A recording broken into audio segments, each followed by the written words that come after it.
Did Jeremy Corbyn lose the general election, or did Boris Johnson win it? What do you think, Grant? Inevitably, a bit of both. I mean, I think the truth is that when two parties, and more parties obviously, but it boiled down to Labour or Conservative, are offering two different manifestos, people look at both of them. I noticed when I knocked on doors, people were saying spontaneously to me, before I could have even got to them, whether they were Remainers like I was or Leavers, we've just got to move on. I'm just so bored of this going round in circles. We can't carry on like this. And that, of course, played into... Do you think people were voting for Boris Johnson with great enthusiasm, or as the least worst option? That absolutely played into the which party is going to get Brexit done. Clearly, that was Boris Johnson. And then other people would say, you know, I will not vote for Jeremy Corbyn because of, and they may have a different reason. So I think the truth of the matter is people vote for a whole combination of reasons. But in this election, in this case, as I think everybody has acknowledged, and I think this is true, people wanted to vote to unblock the country, to get things moving again. And I think that's the explanation for really a surprisingly large majority in the end. It was just the idea that we just can't go on like this. People just thought enough is enough. And so it was larger than you thought then, surprisingly yes. large. In fact, the PM called me at 10 to 10. I was sort of famous for my spreadsheets and trying to make a prediction on this. And I thought that he would have a majority, but I have to say it took me by surprise in terms of So what did you think it would be? About half the size. Wow. Stephen? Boris Johnson is a known liar. He lied to the Queen. He lied to our country. He leads a government that has gutted our public services, has absolutely seen a triggering of and an explosion in child poverty and in homelessness. So how did he win then, Stephen? So it is absolutely clear this is not a Tory victory, this is a Labour failure. How could the Labour Party not defeat a government like this? After 9 years of Tory failure, they've turned our country into an international laughingstock. They have decimated our public services. They have utterly failed to show the leadership that our country needs, and they're tearing our communities apart, and yet we could not beat them. And that is a damning indictment of Labour's failure, I am afraid to say. And I think that a lot of this came down to trust. I've knocked thousands and thousands of doors over the last 5 to 6 weeks, and on the doorstep in my constituency, there were 3 key messages. One was on leadership.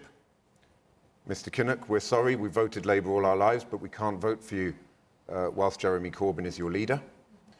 On Brexit, they did not understand why we were not prepared to respect the result of the referendum and leave the European Union with a deal that protected jobs and livelihoods, something I've been arguing for 3 years. And on the economy, there was a feeling that there was a scattergun approach with much of the radical change that we desperately need to see in our economy, somehow hidden under a smokescreen of too many promises and too much in there. It became something of a Christmas wish list. And it is absolutely clear that when you're fighting a general election on that basis, you're fighting with at least one hand tied behind your back. But I think most of all we have to be clear that we've got to think now about the future of our country. We are looking down the barrel of 5 more years of austerity, of divisiveness, of incompetence and failure. And what a tragedy that is for our country. When you talk about a failure of leadership, if you think about the last Labour leaders, so you've had a centrist, Gordon Brown, obviously he didn't succeed, Ed Miliband, soft left, he didn't get anywhere. Now you've had Jeremy Corbyn twice, further to left, he hasn't got anywhere. Where does the Labour Party go? Well, we rebuilt from 1983 onwards. We have famously had a manifesto in 1983 that was dubbed the longest suicide note in history. But I and we what rebuilt I'm from getting that at point onwards. is given what you've had in the past, is it fair to lay it so firmly at the feet of Jeremy Corbyn, given the failure of the other two? Look, I think there were a whole range of factors here, and Jeremy Corbyn's leadership was absolutely a major factor, but it's not possible to disentangle that from the failure to have clarity on Brexit. If 17.4 million people have voted for something in 2016 and you go back to them in 2019 and say, we're not going to implement, if we get into government, what you voted for, but by the way, could you please vote for us in this general election? It's not really surprising that you get the result you get in the North and the Midlands and in parts of Wales in our heartland seats. So we need to be a party that can reconnect with our working class heartlands. And until we do that, we will never find a route back to number 10 Downing Street. Daniel, you asked the question. Yeah, What's your isn't view? there a more fundamental problem, though? I think I'm correct in saying that if you take out the Blair victories, Labour haven't won a general election in 50 years. Well, I think that there is a fundamental problem, which is that we have, over the years, I think, been losing touch with our working class heartlands. And that problem was turbocharged by Brexit.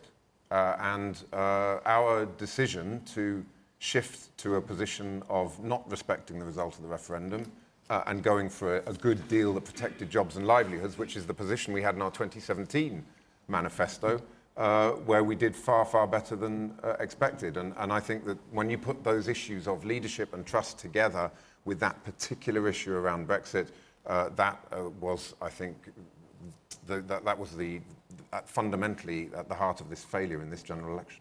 Drew? Well, I think it's important to point out that both Jeremy Corbyn and Boris Johnson lost in Scotland and lost heavily. And I think the problem for both was that they weren't listening to people in Scotland. We saw from Labour a complete lack of leadership, you know, an inability to find a position, to take a position on Brexit, or indeed in Scotland on independence, their inability to go with the mood of the public, which is clearly that we want a choice into the future. And we've seen Boris Johnson and his government just standing fast against the will of the public. Now, this is the fourth election that the SNP have won in Scotland, and won it with a manifesto to say that Scotland should have a choice over its future. And yet that continues to be ignored by both parties in Scotland. And you can't ignore people, wherever you are in the nations of the UK, you can't ignore people, because that's the way you lose the will, you lose the support of the people, and you lose the ability to represent them. They're just not listening, both of them, but I think the Labour Party have had an absolutely critical problem in their lack of leadership. Okay. Does anyone, yes, because you're being quite suspiciously quiet, and I wonder what's going on here. Oh, hang on, suddenly lots of hands up. Yes, the man here in the coat, yes. To Stephen, I'm a former soldier in the British Army, and I'm offended by your leader's comments, associations with terrorists, etc. You'd have had more chance of winning if you brought your dad back. Yes, the man at the back now. Is it time for Labour to abandon socialism, as it clearly doesn't work in England? Okay, I'm just going to go round a number of people, if I may. Yes, the woman there with white sweater. So obviously Brexit took a large stance. Why weren't other policies such as education and student needs highlighted as well? Okay, I'm just going to round that. Listen, if you keep your hands up, otherwise I lose track of you in the audience. Yes, the man there. Is the SNP listening to the 55% of people who voted for union-backing parties last night in Scotland? Okay, I think that subject we may come on to later. Yes, and just the woman in the front here. Why is there such a big focus on Brexit when there's a load of teenagers dying every other week? And it's very... Are you talking about knife crime? Not even just knife crime, just generally. Every party's manifesto is about let's get Brexit done, let's move forward with Brexit. But a lot of people are dying and terrorist attacks are growing, and nothing's... In my opinion, nothing's being done in Labour's manifesto, Conservatives' manifesto. It's just all based on Brexit, and I just don't think it's right. It's not the most important thing to you. Yes, it's the woman there. Yes, you. Me. I think Stephen is completely right when he suggests those three key points as to why the Labour Party lost the election: Corbyn's lack of leadership, a failure of a clear position on Brexit, and a poor manifesto. But he's shying away from the fact that another one of those key reasons is anti-Semitism that's rife in the Labour Party, and the Labour Party need to be honest and clear and have a strong position on getting rid of anti-Semitism from the Labour Party if they truly want to win the next election. And can I just ask, Because I know there will... Is there anyone here in the audience who wants to speak up for Jeremy Corbyn? Yes, you there. I think to simplify the debate by having a problem with Corbyn is ridiculous. I think you need to look at the smear campaign against him, the media bias, which has been shocking, disgusting in this country. Corbyn, right from the beginning. Yeah. Right. The fact that I managed to pick you out, hopefully, is not an example of that. Michael? I rather hope that the Labour Party finds some way of digging itself out of the hole that it's made for itself, because I believe that, you know, we're going to have a Tory government for the next 5 years, quite possibly for the next 10 or more years, because that's the normal cycle of things. But it's always better for a government to have a healthy opposition. Well, the question, though, Michael, is because it's not just about Labour. It's did Jeremy Corbyn lose it or did Boris Johnson win it? Yeah, but the point I was going to make is that the way that Stephen goes about it, I mean, he treats...